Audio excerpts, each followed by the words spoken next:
General గా government hospital అనగానే ఒక రకమైనటువంటి చిన్న చూపు ఉంటుంది. అక్కడ సరిగ్గా చూస్తారా, ఎక్విప్మెంట్ అంతా ఉంటుందా, ఏ సర్జరీ అయినా ఈజీగా అవుతుందా అనేటువంటి భయం కూడా ఉంటుంది. బట్ అందుకు భిన్నంగా ఉస్మానియా జనరల్ హాస్పిటల్ దేశ వైద్య చరిత్రలోనే ఒక రికార్డును సృష్టించింది. అదేంటో తెలుసా? సిరిసిల్లకు చెందినటువంటి 30 ఏళ్ల పేషెంట్కు ఏకంగా 36 గంటల పాటు శ్రమించి 5 organs at a time transplant చేశారు. ఇది నిజంగా రికార్డు. వరల్డ్ లో ఇది 10వ సర్జరీ అంట. అంటే 10 మందికి ఇప్పటివరకు 9 మందికి అయింది. ఇలాగా ఇది 10వ పేషెంట్ కి మన దగ్గర జరిగింది, అది కూడా ఉస్మానియాలో. అందుకు సీఎం గారు కూడా డైరెక్ట్ గా ఉస్మానియా వైద్య సిబ్బందిని అభినందించినటువంటి పరిస్థితి. ఒక్కసారి ఆ పేషెంట్ కి అసలు ఏమైంది, ఎలా అయింది, సర్జరీ అన్ని గంటల పాటు ఎలా చేయగలిగారు, ఇవన్నీ వాళ్ళ మాటలోనే విందాం.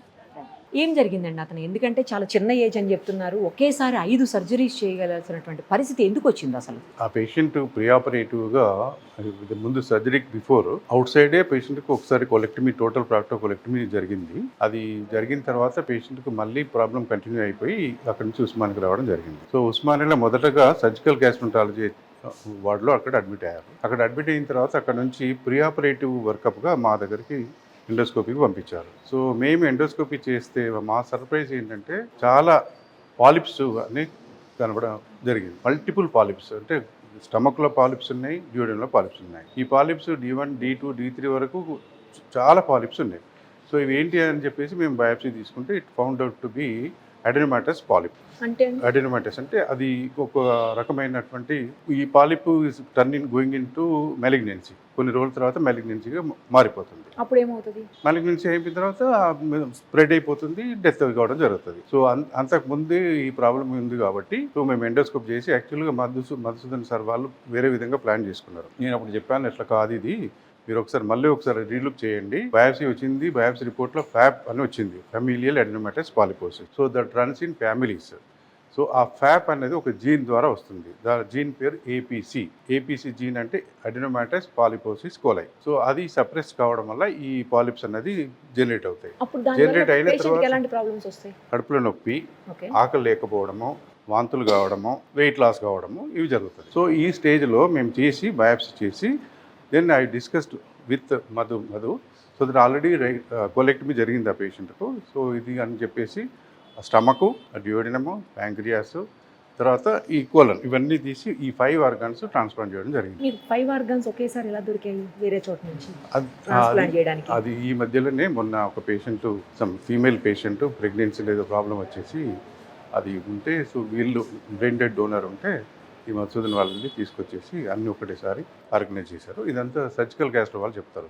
సో నేను మెడికల్ గ్యాస్ట్రాంటాలజీకి నేను చేసింది, వాళ్ళకి ఇచ్చింది ఏంటంటే ఎండోస్కోపీ చేయడము, దాంట్లో పాలిప్స్ ఉన్నాయని చెప్పడము, డ్యూడెన్లో కూడా పాలిప్స్ ఉన్నాయని చెప్పడం వల్ల వాళ్ళు ఈ మల్టీవిసరా ట్రాన్స్ప్లాంటేషన్కు ప్లాన్ చేసుకొని చేశారు. యూజువల్గా అన్ని పాలిప్స్ ఉండవండి అసలు ప్రాబ్లం. జనరల్గా పాలిప్ ఎవరికి ఒకటో రెండో ఉంటాయి, ఎవరికో ఉంటాయి, అవి ఇన్సిడెంటల్గా ఉంటాయి, అవి తీసేస్తాం ఎండోస్కోపీ ద్వారా కానీ కొలనోస్కోపీ ద్వారా తీసేస్తాం. అంటే చాలా టెక్నిక్స్ ఉన్నాయి, ESD అని ఉంది, EMR అని ఉంటాయి, అవి టెక్నిక్స్ వాటిని తీసేస్తాం. కానీ ఇవి థౌజండ్స్ ఆఫ్ పాలిప్స్, థౌజండ్స్ జెనెటిక్గా వస్తాయి, జన్యుపరంగా వస్తాయి. అంటే ఎప్పటి నుంచి వచ్చి ఉండొచ్చు సుమారు? అది 10-15 సంవత్సరాల నుంచే ఉంటాయి. ఆల్రెడీ రైట్ కొలెక్టమీ అయింది, వాళ్ళు టోటల్ ప్రాక్టోకొలెక్టమీ అయింది. మరి అన్ని సంవత్సరాల నుంచి ఉంటే ఏం ప్రాబ్లం రాలేదా? ప్రాబ్లం వచ్చింది, సర్జరీ అయింది, వాళ్ళకి ఆయన వేరే ఆప్షన్ లేకుండా ఉస్మానియాకి రావడం జరిగింది. ఉస్మానియా గ్యాస్ట్రాంటాలజీ అడ్మిట్ అయ్యి వాళ్ళు వర్కప్ చేసి ప్రీ ఆపరేటివ్గా ఎండోస్కోపిక్ వర్కప్ నా దగ్గరకు వచ్చిండ్రు. నా దగ్గరకు వచ్చినప్పుడు జీవన్ దాన్లో రిజిస్ట్రేషన్ చేసి ఆ జీవన్ దాన్లో వెయిటింగ్ 3 months నుంచి వెయిట్ చేసుకుంటూ ఉండి, మొన్న ఒక ఇన్సిడెంటల్ ఒక ప్రెగ్నెంట్ లేడీ ప్రాబ్లం వచ్చినప్పుడు అక్కడ నుంచి వాళ్ళని కన్విన్స్ చేసి అక్కడ నుంచి ఆర్గాన్స్ తీసుకొని ఈ పేషెంట్కు ట్రాన్స్ప్లాంట్ చేయడం జరిగింది. పేషెంట్ కండిషన్ ఎలా ఉంది? ఇప్పుడు బాగుంది. డిశ్చార్జ్ అయ్యాడా? లేదు. పేషెంట్ వాళ్ళ మదర్ ప్రస్తుతం మనతో పాటు ఉన్నారు. ఒక్కసారి ఆమెను అడుగుదాం, అసలు ఏం జరిగింది, ఎన్నాళ్ళ నుంచి ఈ ప్రాబ్లం ఉంది, ఎక్కడికి వెళ్ళిన తర్వాత వాళ్ళు ఇక్కడికి వచ్చారు, ఇవన్నీ కూడా ఆమెను అడుగుదాం. అలాగే పేషెంట్ కండిషన్ ఏంటో కూడా తెలుసుకుందాం. అమ్మ నమస్తే అమ్మ, ఎలా ఉందమ్మా ఇప్పుడు మీ అబ్బాయికి? ఇప్పుడు మంచిగా ఉన్నాడు. మంచిగా మాట్లాడుతున్నాడా? మాట్లాడుతుండు. సార్ మంచిగా కష్టపడి మంచిగా చేసిండు. 30 గంటల దాకా చేసిండు. 36 గంటలు 36 గంటలు పట్టింది. ఇప్పుడు చాలా మంచిగా ఉన్నాడు, మంచిగా చూసుకుంటుండు. సార్ అందరూ పెద్ద సార్ సుతా కష్టపడి చేసిండు, చాలా మంచిగా మాట్లాడుతున్నారా మీరు మీ అబ్బాయితో? ఈ రోజు మాట్లాడారా? నైట్ పోయినా ఇవాళ పొద్దున ఇంకా వెళ్ళలేదు. ఐసీలో ఉన్నాడేమో, అబ్జర్వేషన్ లో పెట్టుకున్నాడు. అవును. ఏమైందమ్మా అసలు ఏంటి ప్రాబ్లం? నాకు లోపల పేగులు ఫస్ట్ పెద్ద పేగు వచ్చింది, అట్లా గడ్డ అయింది అన్నట్టు. అది ఆపరేషన్ చేసి అది తీసేసింది. మళ్ళీ ఏ 5లో ఇన్ఫెక్షన్, అది పెద్ద పేగు తీసేసిండు. అక్కడ అందులో 2 ఆపరేషన్లు అయింది. చిన్న పేగు సగం పోయింది. అన్ని ఇక లోపల సుతా జీర్ణాశయం ఇట్లా పాలిప్స్ ఇట్లా ఉన్నాయట. ఇక అన్నీ ఖరాబ్ అయినాయి అన్నట్టు. అవన్నీ ఇక తీసి కష్టపడి సార్. ఎందుకు ఖరాబ్ అయినాయి అసలు? జీన్స్ ప్రాబ్లం అని అన్నారు, అంటున్నారు. అన్నారు. జీన్స్ ప్రాబ్లం ఏ హాస్పిటల్కైనా అంతే అన్నారు. చాలా హాస్పిటల్స్ తిరిగారమ్మా? జిల్లా 2 ఆపరేషన్లు అయినాయి. ఎంత ఖర్చు పెట్టారు ఇప్పుడు వరకు దానికోసం? 25 లక్షలు. అమ్మో, ఆ పైసలు అయిపోయినాయి. ఇక్కడ వచ్చినాయి. ఇక అప్పుడు లాస్ట్ ఇక్కడికి వచ్చారా? ఇక్కడికి వచ్చాయి. ఇక్కడ ఏం పైసలు ఖర్చు కాదు కదా మంచిగా? ఇక్కడ పైసలు. అదే ఎంతమంది డాక్టర్లు అమ్మా? 4 కలిసి చేశారా? 5 డాక్టర్లు? చూడలేదు. ఓకే. చాలా మంది ఉన్నారు ఆపరేషన్ చేసేటప్పుడు, చాలా మంది ఉన్నారు. ఏమయ్యేది ప్రాబ్లం? కడుపు నొప్పి అట్లా వచ్చేదా? స్టోమా కాడ మంట మండేది, ఒత్తుకపోయేది. చిన్న పేగు చుట్టూరుగా డిస్మైడ్ ఉన్నదని అది అవస్థ బాగా అయింది అన్నట్టు. ఇక తిరగంగా అంతే చేసింది. ఎన్ని రోజుల నుంచి ఉంది ప్రాబ్లం తనకు? అది ఇప్పుడే మొదలైంది. ఇప్పుడు ఫస్ట్ ఏమో ఇట్లా క్యాన్సర్ కింద పెట్టి గడ్డలాగా అయింది ఆపరేషన్. అక్కడ అది ఆపరేషన్ చేయించి. అదే ఎన్నాళ్ళ క్రితం ఇదంతా? 3 సంవత్సరాలు అయి మొత్తం. దుబాయ్ నుంచి దుబాయ్ లో ఉండేవాడా? దుబాయ్లోకి 5 సంవత్సరాలు పోయిండు. ఏం చేస్తాడమ్మా? కారు నడుపు అక్కడ దుబాయ్ నుంచి వచ్చిన దగ్గర నుంచి ప్రాబ్లం ఉంది. దుబాయ్కి వచ్చినాక టోన్స్ ఆపరేషన్ అయింది, అది చిన్నదే. ఇక ఆ తర్వాత 1-2 నెలలకు ఈ లోపల గడ్డ తయారైనాక ఇక్కడికి హైదరాబాద్కి వస్తే అది బిర్యానీ అయింది. గడ్డ తీసేసింది, పెద్ద పేగు బయటకు వేసింది. దాని తర్వాత మళ్ళీ ఏ 5లో దాంట్లో లోపల పాలిప్స్ ఉన్నాయి. సంవత్సరానికైనా అది తీసేయాలి పెద్ద పేగు. అయినా కానీ ఇక తీసేపించింది ఏ 5లో. అది అయినాక ఇన్ఫెక్షన్ అయింది. ఇన్ఫెక్షన్ అయితే పెద్ద పేగు తీసేసి చిన్న పేగు అది కొంచెం కట్ చేసి పైకి వేసిండు అన్నట్టు. అది మంచిగా లేదు చిన్న పేగు. అన్ని ఆపరేషన్లు ఇక మీదకి వచ్చి. ఇప్పుడు 5 ఆపరేషన్లు ఒకేసారి చేశారంట కదా అమ్మా ఇక్కడ? 5 ట్రాన్స్ప్లాంట్ వేసి 5 ఒకేసారి. పెద్ద పేగు, చిన్న పేగు, జీర్ణాశయం, ఇంకేంటిదో నాకు అంటారు. అవునమ్మా, అవునవును, అన్ని ఒకేసారి చేశారు. పోనీలమ్మ, ఇప్పుడు మంచిగా ఉంది కదా? ఇప్పుడైతే బాగుంది, చాలా మంచిగా. ఎన్ని రోజులకి డిశ్చార్జ్ చేస్తామని చెప్పారు? చెప్పలేదా? ఇంకా తర్వాత అంతా మంచిగానే ఉంటుంది అంటున్నా? అడిగారా? మంచిగా అంటే మా నా అదృష్టము, దేవుని దయ అంతే. ఏం కాదులేమ్మా, మంచిగానే ఉంటుంది. మన ఇండియాలో ఇది ఫస్ట్ అట. వాళ్ళైతే చాలా కష్టపడి పెద్ద సారు బాగా కేర్ తీసుకుని చేసింది. పెద్ద సార్తో పాటు ఈ సార్లు సుతా మంచిగా చేసింది, మంచిగా చూసుకుంటుంది ఇప్పుడు. పోన్లేమ్మా, మంచిగా అయిపోతుందిలే, ఏం కాదులే, టెన్షన్ పడవాకండి. థ్యాంక్స్ అమ్మా.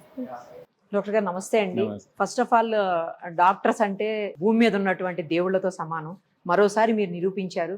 అందులోనూ ఉస్మానియా లాంటి హాస్పిటల్స్ డాక్టర్స్ ఇంత పెద్ద సర్జరీని నాకు తెలిసి ఉస్మానియా వైద్య చరిత్రలోనే ఫస్ట్ టైం అనుకుంటా. 36 గంటల పాటు 5 సర్జరీలు ఒకే పర్సన్కి ఎట్ ఏ టైం చేయటం అనేది నిజంగా రికార్డ్ సార్. మీకు హ్యాట్స్ ఆఫ్ చెప్తున్నాను, మీకు మీ టీం మొత్తానికి కూడా. తర్వాత సీఎం గారు కూడా మిమ్మల్ని ప్రత్యేకంగా అభినందించారు. బాగా అనిపించింది. ఏం జరిగింది అసలు ఈ కేసులో? ఈ అన్ని గంటల పాటు ఎలా చేయగలిగారు? ఎనస్థిస్ట్ సహకారం ఎంతవరకు ఉంది? మేడం, యాక్చువల్లీ ఏంటంటే ఇట్స్ ఉస్మానియా హిస్టరీయే కాదు, మొత్తం ఇండియన్ హిస్టరీ.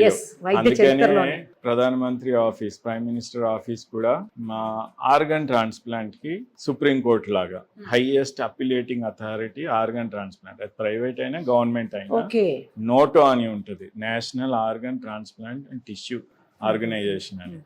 సో అందరూ ఆ పర్వ్యూ కిందే, లైసెన్స్ తీసేయాలన్నా, పర్మిషన్ ఇవ్వాలన్నా, ఏం చేయాలన్నా.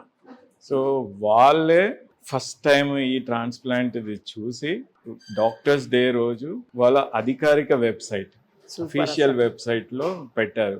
పెట్టడమే కాకుండా they wished as a happy doctors day to this type of warriors అని. So that is the greatest satisfaction for us in a life time.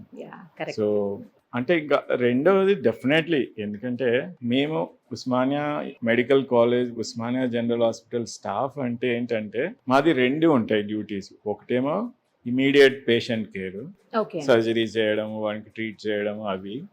రెండవది ఏంటంటే నెక్స్ట్ జనరేషన్ ఆఫ్ డాక్టర్స్ తయారు చేయడం. సో స్టూడెంట్స్ ఉంటారు వాళ్ళకి.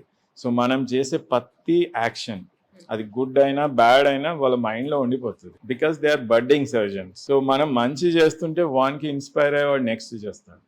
సో అలా so మేమేంటంటే ఈ పేషెంట్ మాకి అంటే నేను ఏ కార్పొరేట్ హాస్పిటల్ బ్లేమ్ చేయట్లేదు, Yeah, yeah. బట్ ఎందుకంటే అది రాంగ్ వస్తుంది మీడియాలో. I want to say very clearly, నాకు ప్రైవేట్ గవర్నమెంట్ అని ఏం పార్షాలిటీ లేదు. Okay. అక్కడ కూడా మిత్రులు ఉంటారు, ఇక్కడ కూడా మిత్రులు అంతే ఉంటారు. కదా. అక్కడ కూడా బ్యాడ్ వాళ్ళు ఉంటారు, ఇక్కడ కూడా బ్యాడ్ డాక్టర్స్ కూడా ఉంటారు. ఎగ్జాక్ట్లీ.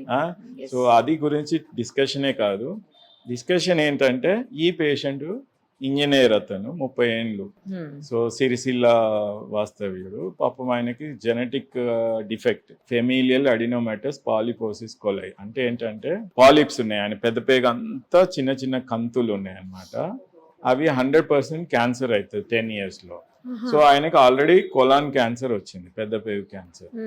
సో అతను ఒక కార్పొరేట్ హాస్పిటల్లో 3 years క్రితం పెద్ద పేగు అంతా ఆపరేషన్ చేసి తీసేశారు. తర్వాత సర్జరీ తర్వాత ఒక 10 days కి సర్జికల్ కాంప్లికేషన్ వచ్చి మళ్ళీ ఓపెన్ చేసినారు. సెకండ్ ఆపరేషన్ లో చిన్న పేగు కూడా కొంచెం పైకి రావట్లేదు అని చెప్పి అక్కడ కూడా 60% చిన్న పేగు కూడా తీసేసారు. దాని తర్వాత ఇంకో 2 ఆపరేషన్లు అయినాయి. సో ఫైనల్ గా అతడు వాళ్ళు వెక్స్ అయిపోయి, నీకు ఇంకా ఏం చేయలేము, ఇంటెస్టైనల్ మార్పిడి చేసుకో. ఇంటెస్టైనల్ మార్పిడి మన మొత్తం తెలంగాణలో ఓన్లీ ఉస్మానియాలో చేస్తారు అని.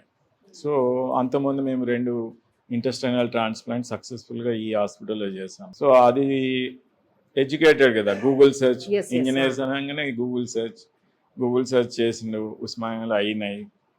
ప్లస్ డాక్టర్స్ గురించి మా గురించి సెర్చ్ చేసిండు, వచ్చిండు.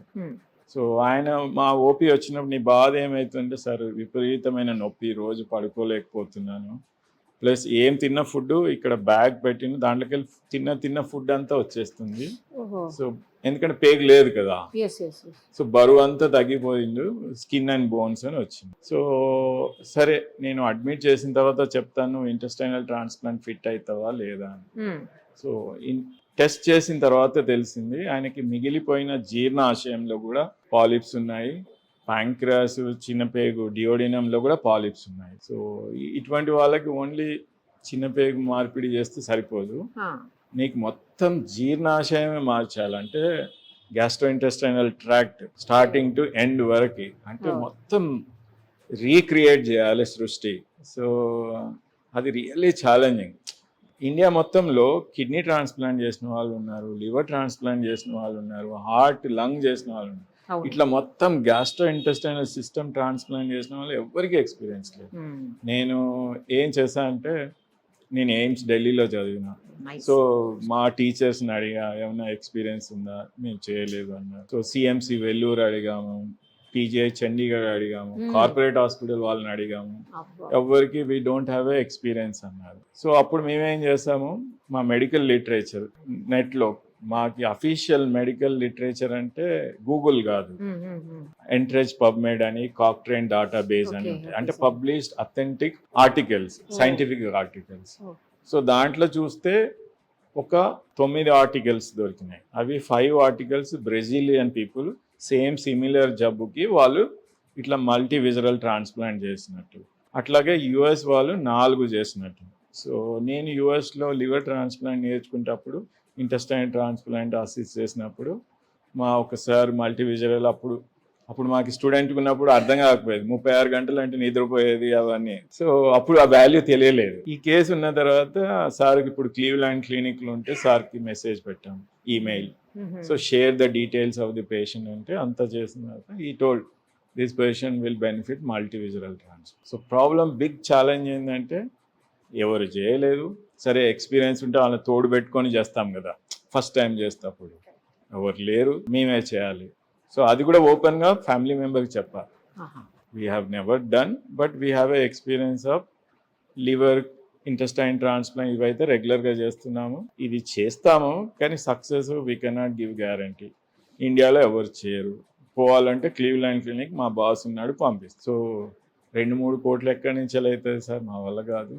ప్లస్ లైవ్ కాదు కదా, క్యాడవర్ అంటే అక్కడ ఆర్గన్స్ మన ఫారిన్ పేషెంట్కి ఇవ్వాలంటే ఇంకా అది టైము, అన్ని రోజులు బతుకుతానో లేదు. సో తర్వాత ఏమైందంటే జీవన్ దాన్ లిస్టింగ్ చేయడం, జీవన్ దాన్లో కూడా ఎప్పుడు లేదు కదా, కిడ్నీ లివర్ వీటి ఉండదు. సో తర్వాత ఒక 3 months క్రితం ఒకసారి బ్రెయిన్ డెడ్ డోనర్ ఒక హాస్పిటల్ నుంచి వెళ్ళి అలొకేట్ చేసినారు. ఓపెన్ చేసిన తర్వాత డోనర్ ఆర్గన్స్ బాగా లేకున్నాయి, సో మళ్ళీ అబాండన్ చేశాము. మొన్న 4 days క్రితం ఉస్మానియాలో ఒక యంగ్ లేడీ 35 years ఆమె పాపము ప్రెగ్నెన్సీ టైంలో బీపీ బాగా పెరిగి బ్రెయిన్ డెడ్ డోనర్ అయింది. సో వాళ్ళ ఫ్యామిలీస్ ఇనిషియల్గా మా ట్రాన్స్ప్లాంట్ కోఆర్డినేటర్స్ బాను వీళ్ళందరూ వెళ్ళి మాట్లాడితే కొంచెం టైం కావాలని నెక్స్ట్ డే ఒప్పుకున్నాను. We always remember this brain dead donor family and they sacrifice. వాళ్ళ వల్లనే మేము ఈ సక్సెస్ఫుల్ చేయగలిగాం. So always hats up to our donors family. ఇప్పుడు 5 organs ట్రాన్స్ప్లాంట్ చేశారు కదా sir at a time.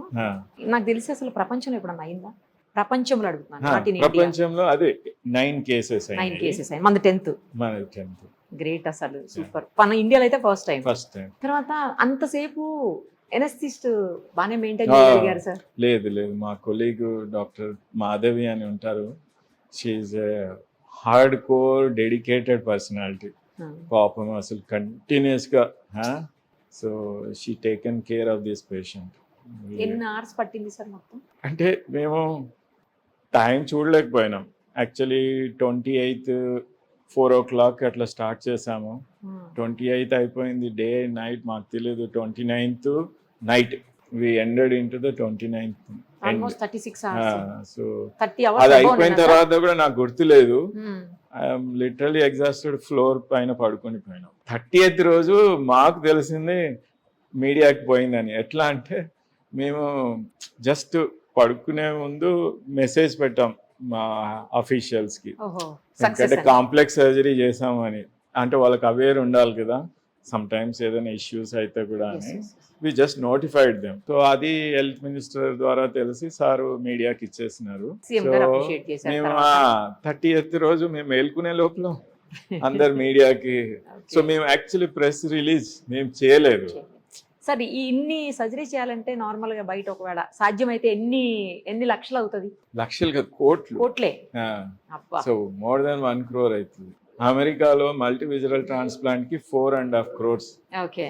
So ఇండియాలో ఎవరు చేయలేదు కాబట్టి తెలియదు అసలు. మీరు సింపుల్ లెక్క కట్టినా 1 గంటకి ఆపరేషన్ థియేటర్ 20,000 ఛార్జ్ చేస్తారు, 20,000.